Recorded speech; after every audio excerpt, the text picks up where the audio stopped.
What if the secret to success in AI and business was hidden in a story? Discover how Daniel Part, who shaped innovation at Red Hat, uses a storytelling to unlock new opportunities. Did you know that 28% of the startup founders leverage personal narratives to captivate investors? Join us as we explore these powerful insights and uncover how storytelling can transform your career and redefine success in the AI era. Hello, Daniel. How are you doing today? Doing great. Happy to be here. Great stuff. Daniel, before we proceed, do you have a favorite quote, something that motivates you, inspires you, you would like to share with our audience? Yeah, it's something that I heard somewhere when I was quite young, and it's been said to me a number of times. And I guess I'm probably gonna bastardize the way the way it was said initially. But it's you only fail when you stop trying, you know. And you're too stupid to quit. Another way of putting it, you only fail when you stop moving forward. Indeed, indeed. And couldn't agree more with you on this one because I've heard this theory when I was studying in Oxford. There was a professor who says, in order to get successful, you have to collect 100 no's in that particular search of your treasure. It's like if you don't Hmm. collect 100 no's, write down when, who said no to you, why they said no to you. By the time 100th no you collect in your diary, you exactly know why people are saying no to you. Right. And then you get your first yes, right? So perfectly adequate. So, Daniel, 28% of our listeners on the show are the people who have got some kind of investment into their startups. They are either into the initial journey of their founder or entrepreneurial spirit, trying to raise their next round, or they're trying to get more traction. Imagine you are in full of these room of full of founders, right? They are sitting there anxiously waiting for you because they have so many challenges in their life, right? You walk in, you have the spotlight on you, you have the mic, and there was a 3 second of silence. What you would tell them about yourself or your story or your client's story that will keep them in the room for the rest of the hour? Yeah. I think it has something to do with looking for the serendipity that brought you to now and being able to coherently articulate your journey in a way that is compelling and really personalizes it for them. We've all been places, we've all experienced things. How can you tell a story, string together a cogent narrative that is compelling, attractive, enticing, and leaves them wanting more? Everything in the world is it's storytelling. Everything in the world is sales. The more and varied experiences you have, the more valuable and interesting you are. How do you tell a succinct and concise story about the serendipity that led to you now? Indeed, indeed. And I was listening to the last episode of Diary of the CEO from Mhm. Bragg yesterday. I was walking on my treadmill in the gym, and his mentor, whom he reached out to for anything related to business, was talking to him like, within 2 years, you have grown the podcast to a multi-million dollar business. You have owned multi-million dollar businesses now. But in the age of AI, the top notch skill set is storytelling. Like, Mhm. it is not technology, it is not learning how to speak Chinese, because remember in those old days, I think 2008 or 9 or 10 maybe, they have released this study. Top skills to learn right now is tech and Chinese Mhm. or Mandarin, whatever Yeah. the language is. But now it is not. Now it is how you communicate. Mhm. All these CEOs in the world, Elon Musk, what's the name of the CEO of Anthropic? I forgot. Oh, Sam Altman from OpenAI, right? yeah. These entrepreneurs, these founders are amazing storytellers, right? We listen to them when they're even talking on a podcast or somewhere else. Why do you think that in a founder's life, storytelling matters so much? And is it something which people like born with? Is it like a superpower they have? It's, I think, critically important because the world is incredibly complex. And at least of my generation, the generation before me, we were born of the company. We understood that you went to a university, you got a degree, you went and joined a company and you worked at that company. And if you left, you went to another company. Hmm. That does not breed coherent storytelling. That breeds plugging into plugging into a greater whole, right? The generations that have come after us are very, I would say, individually oriented. And they were born with the ability to think of themselves, by themselves, for themselves in a very singular manner.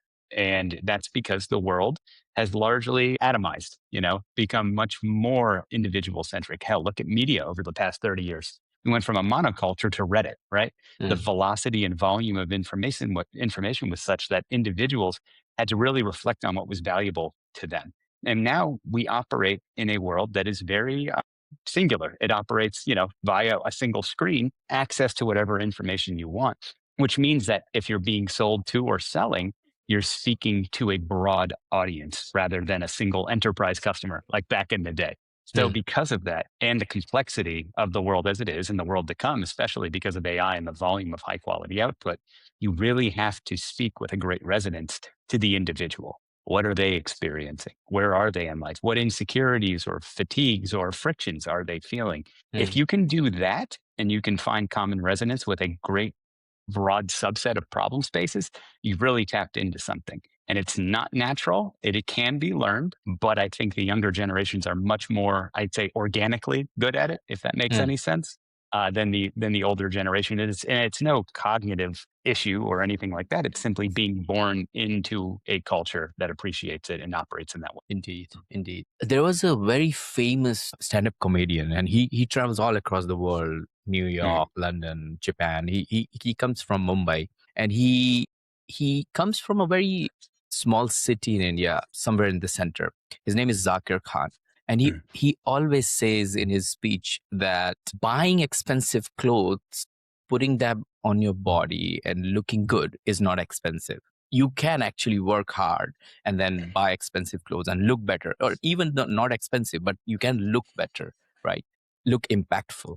To understand to look better takes a lot of money. mhm, To understand to look better takes a lot of money. And the reason he says that is because he comes from a very grounded family. The family where he had, like, I think 6, 7 siblings. And you can imagine one person who is a breadwinner, and then there's like mhm. 7 people in the family. So it's very, very grounded family, and that's what stuck with my mind.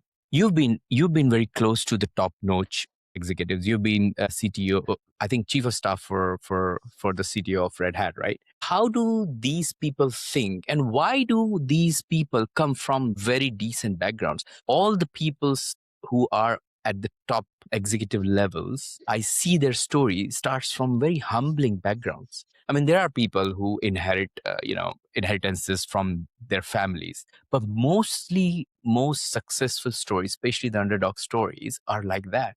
What is the difference? Tell us more about your experience at being at Red Hat, and then I want to pick your brains out, more understanding of why do you think these people think in that particular way. Yeah. Well, it's hard to manufacture hunger. It's incredibly Mm, hard to manufacture an early experience that sharpens you, makes mm, you, you're uncomfortable, right? You cannot, it's very difficult to manufacture being uncomfortable when you're quite early. If you have the intellectual horsepower laying under that experience, it breeds hard work, determination, again, too stupid to quit. And when you go into academia, you go to university, you start building the structure around the analytical framework to mm, actually deploy your insight, your intellectual capacity and aptitude in productive ways. So you build determination into structure that can then be deployed over the course of a career, and you, in a compounding way, really build an individual that is very resilient, can be sharpened, takes, inevitably you're going to get no's and things aren't going to go your way. And rather than allowing them to crush you, it builds resilience. It's a sharpening experience. And there's something when you're quite young, when you're exposed to hard times, being told no, not having something that really hardens you for when you're in your professional career, becoming very resilient to inevitably when things don't go your way. And rather than stopping and being pushed down and staying there, it accelerates you because you develop that into a chip on your shoulder. A lot of the people I've experienced, they're lovely, wonderful people and they're happy people, but they have that chip. They remember what happened, why they use it as fuel. maybe Mm. not to get back at anyone in particular or any construct that they're mad at shaking the fist. It's more so that it makes them better somehow. They use that chip as fuel. And I think if you don't have the early uncomfortableness, you don't have that early struggle, it's it's I think a limiter on the whole in your long term career. Great stuff. Great stuff. So, Jenna, I wanted to ask you more around what you're working currently and what driven you to go there. But I want to know more about your experience. You have helped led corporate investment at Reddit, right? How was that Mhm. experience, and why did you choose to do that role? Yeah. So I came out of law school during the Great Recession. Hmm. Did a brief stint at the SEC, got out of it for myriad reasons, but the regulatory estate just wasn't for me. Mm. Wanted to be part of progress, whatever that meant. And I was quite green, quite wet behind the ears at the time. And open source, social coding, right around that time was not only exploding, but it was kind of taking over. That was when the Mm. notion of software was eating the world came around, and then open source software was eating the world came around. And I really liked the idea of a guy sitting on his couch or anybody sitting on their couch, maintaining a repo, joining a community, and taking on the world, the 800-pound gorillas. That was very fascinating to me. So I joined Red Hat because open source was the new hot thing. And then they were interested in doing venture work. I had to Mm. help articulate what venture meant.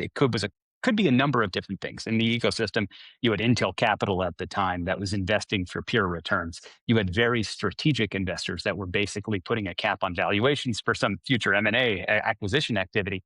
And then you had other people that were just doing strategic learning, right? Trying to use money and use that as a proxy for access and to get a real insight into the world. And what we did when I was there was basically use it as an accelerant for learning, and that was incredibly fascinating because you really got to see young individuals that were just on the journey starting a company, and you got to not only understand what they were doing today technically, but you got a sense of where they saw the world going. And in my experience, that was the most important thing, is that top down strategic planning, I think, is something that went away quite some time ago.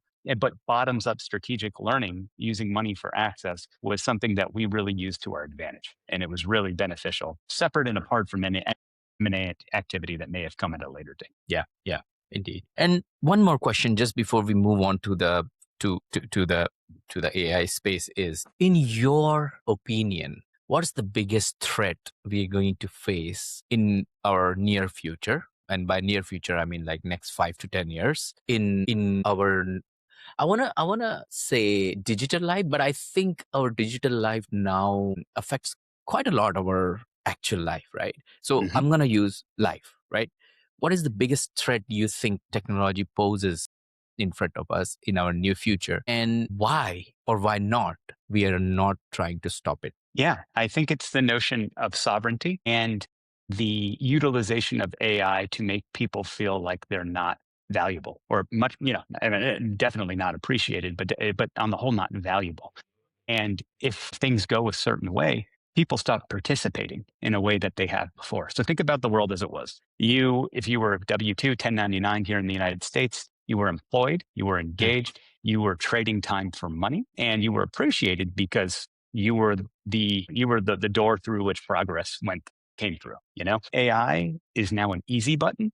Organizations treat individuals as commodities at best. And from just a software perspective, there is a hazing process when it comes to developing software, and that hazing process is learning. It's what did and did not work, and that kind of fell into the libraries that the software was within. And Mm. if you don't have individuals going through that good struggle, you're actually not learning why things became best of breed in the open source context. Open source software needed those libraries. It needed people to be motivated by obligation or fascination to do that. If people feel that they are not involved, important, critical to the development, specifically in software, that's a real problem because, why was this decision made versus that? That's a problem in Mm. software. But more abstractly, if people don't see themselves reflected in the progress being made, well, then they quit participating to the degree necessary for these models to be trained productively. It kind of hollows out, for lack of a better word. So, rewarding, celebrating individuals and their unique insight the last mile of judgment, if you will. If we don't provide some sovereignty in this AI era and really allow the individual to bloom, we're in for a huge problem. And this problem manifests in a number of ways, software, as I described, but also law, right? I've heard Mm, many partners say, I can just use name your tool, Harvey, or any of the tools, and I am as productive as 5 attorneys, and I don't need junior and senior associates anymore. And mm, then you have this hiring gap, if you will. Young people aren't trained to fill the roles when these individuals inevitably age out. Agentic software is never going to replace an attorney fully. There have to be attorneys. And if they're not trained up, that's a real problem. So mm. this really becomes a gap in the hiring process as well. And you create real instability and fragility in the global economy when this starts to expand. Very interesting. And I can keep going deep into it, but we have limited amount of time. So let's move on to Yeah. that. Let's move on to the product. So tell us, Daniel, what is your new product quadrant do? Who is it for? And what's the main problem you're trying to solve here? Yeah, and it's exactly, I said sovereignty for a reason. We think that, so I left my last role. I was chief of staff to the CEO at Ava Labs. I left my last role January in 2025 with this idea, insight is an asset class.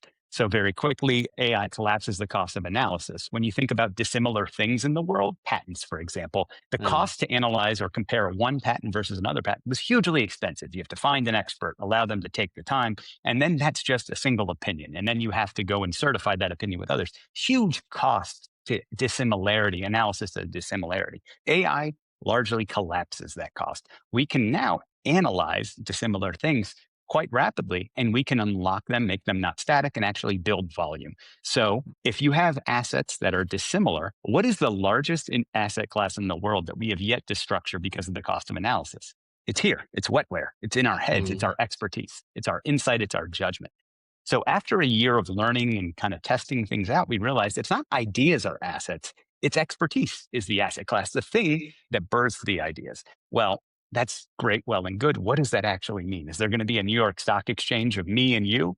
No, it's going to be your expertise structured and made valuable and then monetizable in myriad ways. And now what mm, Quadrant is intending to do is that verification of who we are, what we do, and what we're going to do and why that matters is a byproduct of human ambition. Verification is a byproduct of ambition. Now, what we're doing is we're building a new systems architecture for the way we think about and evaluate expertise, this new asset class, to the benefit of individuals and the organizations that they're part of. So we're building the structure for expertise as an asset class. Think of it as like GitHub for expertise. And then we're building the mechanisms for deployment into organizations. So institutional AI that understands what people are doing and why, and then allowing individuals to actually take that expertise as an asset class and monetize it as they see fit. They can deploy it a la carte. So think about a consultant operating as they do, but scaling beyond just trading money for work on a one-to-one basis.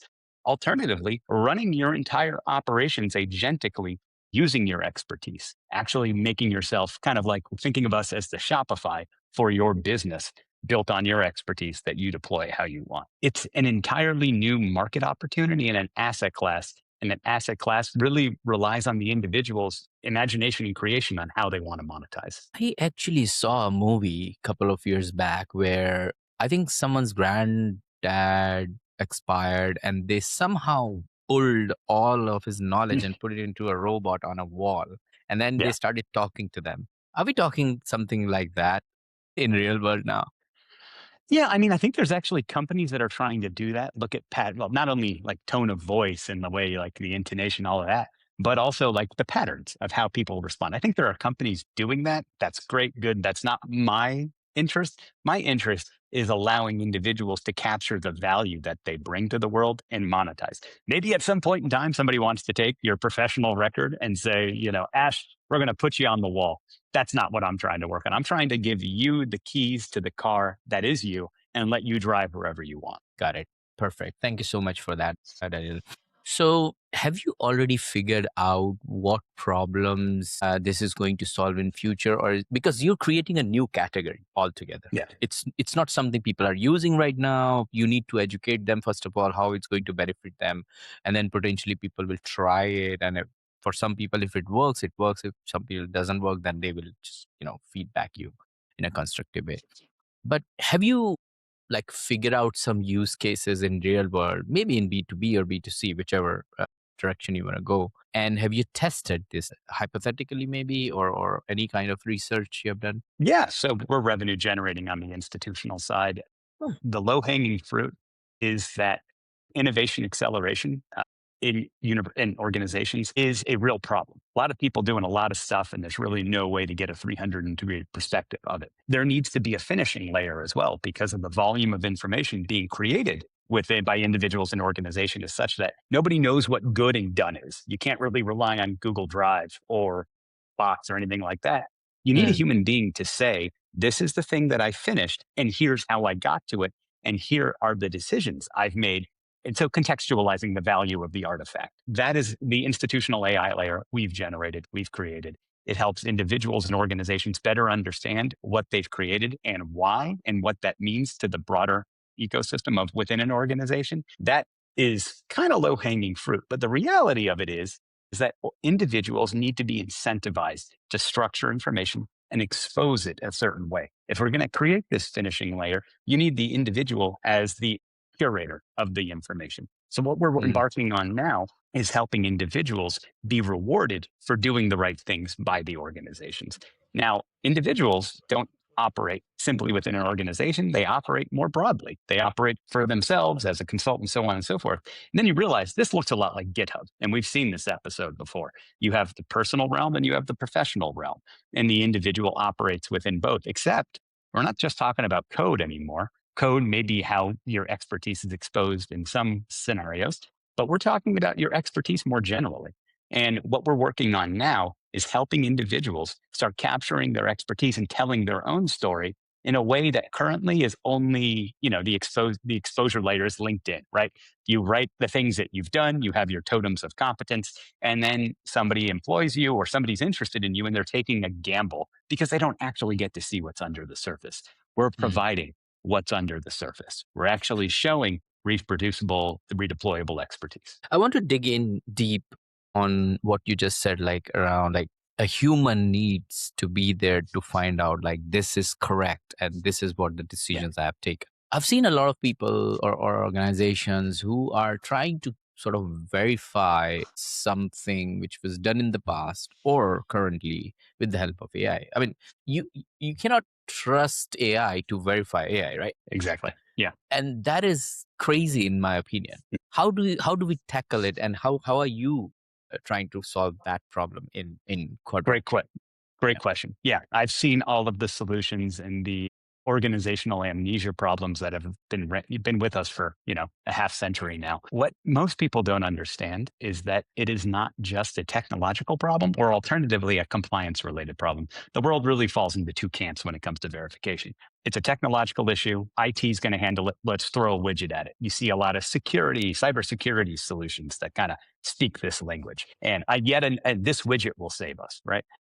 And then you have the other camp, which is, I would say, the humanities, the liberal arts approach to it, which is we'll build an education framework. We'll build a compliance program that creates an obligation for you to operate a certain way.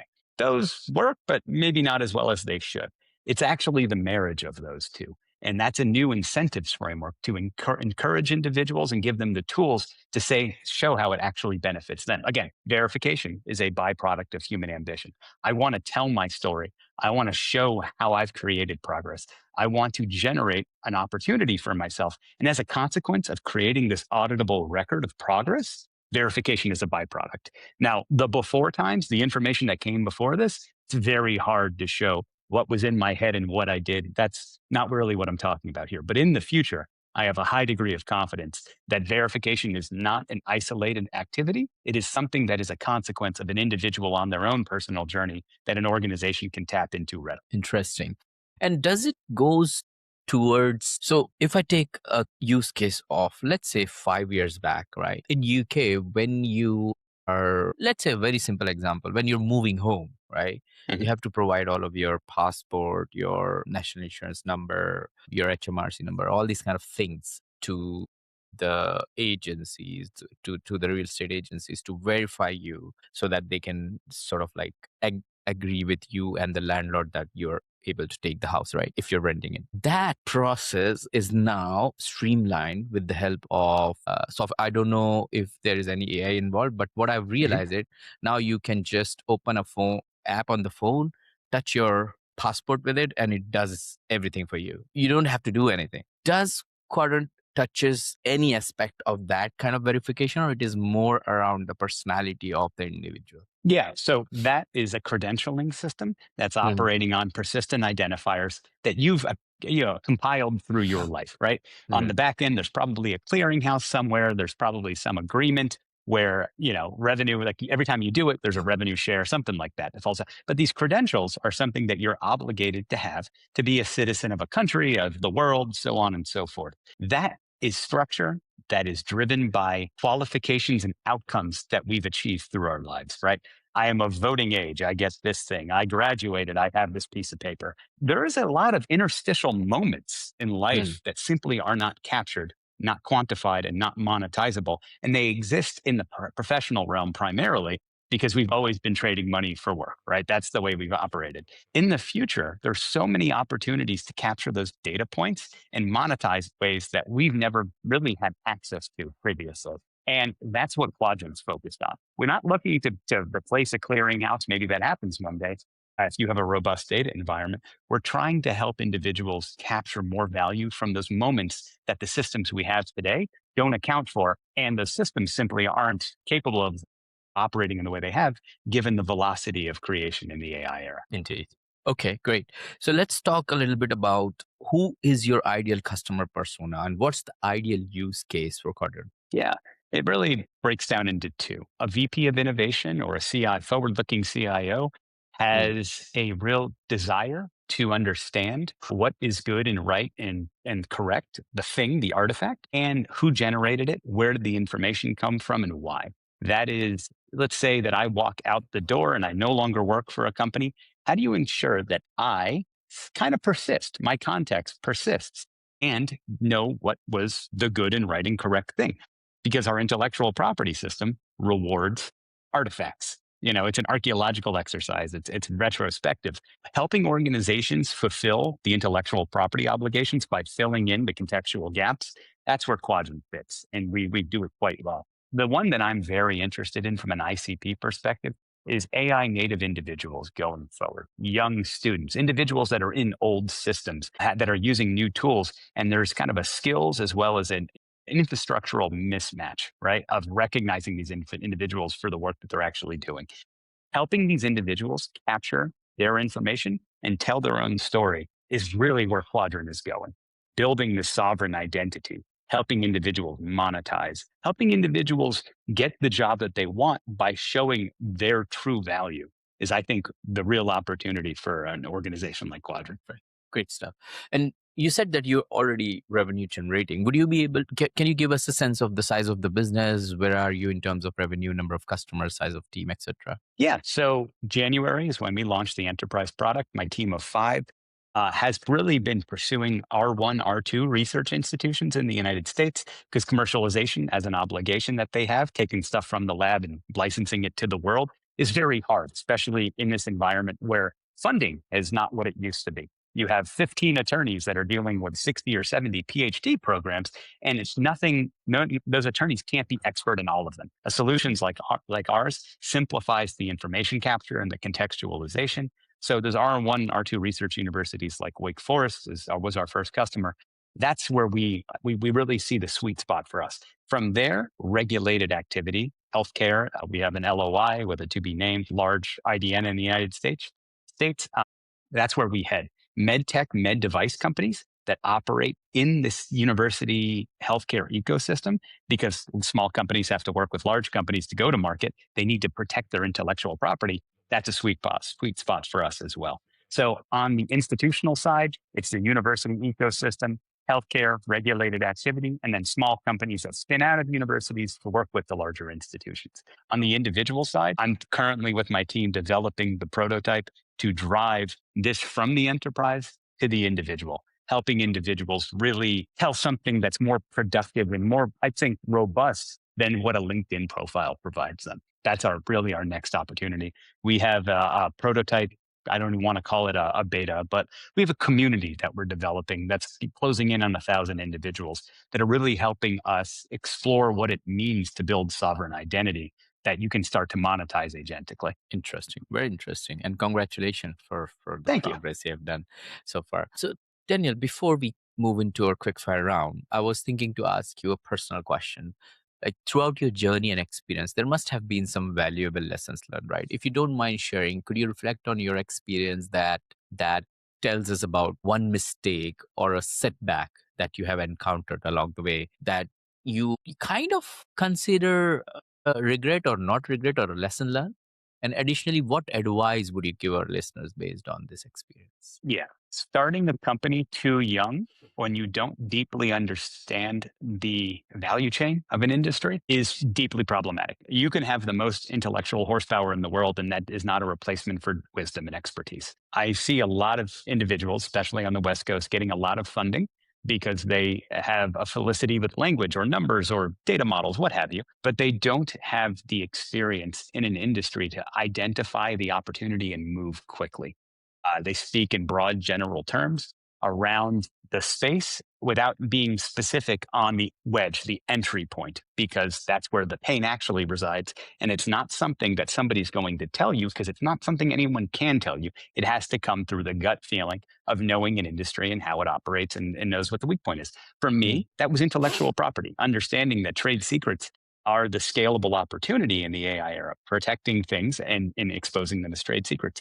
Had I not had my career, I would have spent so much time and money kind of circling around, trying to figure out exactly what the wedge opportunity is. So for individuals, I would say join a startup, be part of the rapid pivoting and iteration necessary, understand what it feels like to be uncertain, and then have the intuition inside of you say that's the thing, and then build vocabulary around that thing, and then convince people to start that storytelling. If you don't have the struggle of an industry understanding and then the experience of doing that, it's very hard to do that on your own for the first time. And you can waste a lot of money and burn a lot of bridges if you're not careful. Second question, Ash, my apologies. You asked me a follow up and I forgot. No, the question was like, what was your setback, and then what would you advise to your listeners based on that Yeah. setback? So I think Yeah. you have covered almost both of them in the Okay, answer. cool.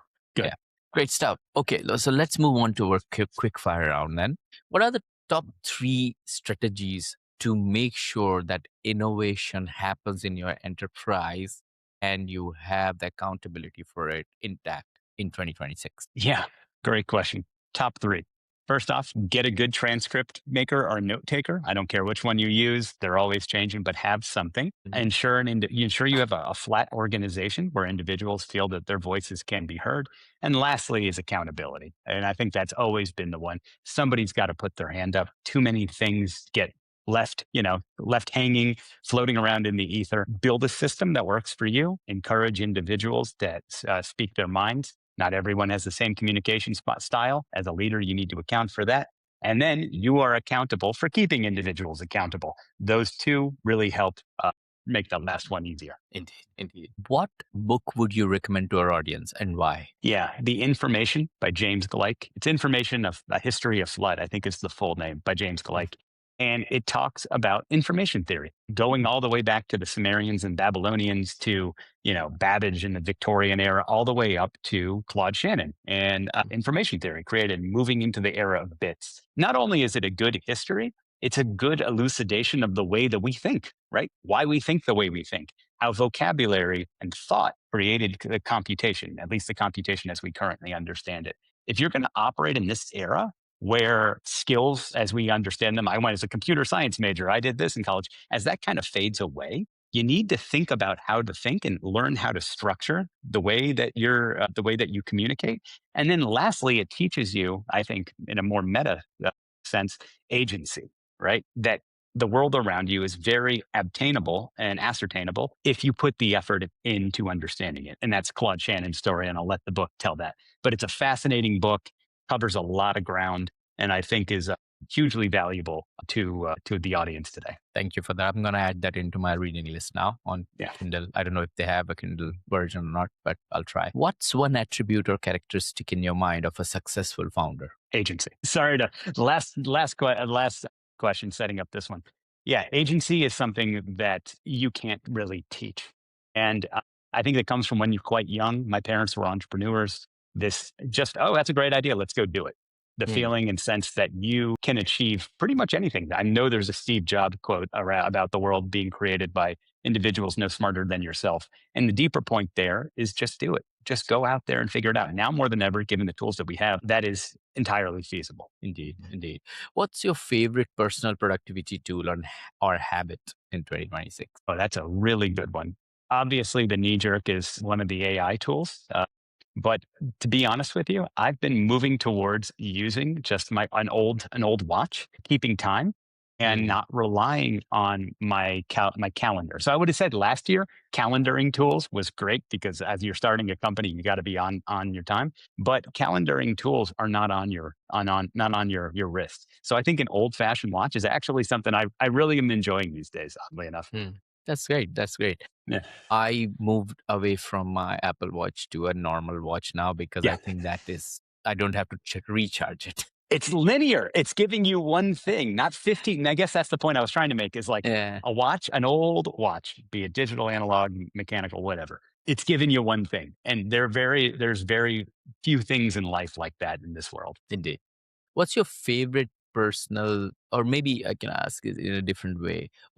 What's your favorite topic to work on, or a new or a crazy business idea you love to pursue if you had time? It's this, man. Hmm. It's this. It's actually tell you what. No, I've been doing a lot of engaging with students that don't know how to even get started on their idea. They have an idea. They have an impulse. There's a thing, and then we talk a lot about how do you even get started. What is it? Not business model canvas. We're not even there yet. It's more so how do you turn this intuition, which I rely a lot on, the gut feeling. How do you get it out of your fingers onto a page and start decomposing it and recomposing it into something you can actually start pursuing? There's a massive cognitive leap there, especially if it's your first time. Helping Mhm. people understand that, I actually get a lot of a sense of satisfaction from that. And I find myself doing that. Awesome. And last but not least, what's an interesting or fun fact about you that most people don't know? Yeah, I played football in college, oddly enough, Hmm. and I spent a vast majority of my early years in a state of arrested development, kind of like beating my head against other guys, other against a wall. And that is it's an interesting story for another time, Ash. But yeah, that is Sure. what I did in my early days. Sure, sure. Well, Daniel, thank you so much for joining me and sharing your story, unpacking last years of building business. If people want to get in touch with you, they have a question, what's the best way to do it? Yeah, I'm always there via my email, dan@quadrant.io. All Mhm. of my socials can be found at my personal website, Prattle, PRATL.me. That's my personal website. And then, of course, LinkedIn, you name it, X, I'm there as well. So, yeah, I'm very reachable. Awesome. Awesome. Great stuff. We are starting a new segment on our show where we are asking our guest to come up with a question for our next guest.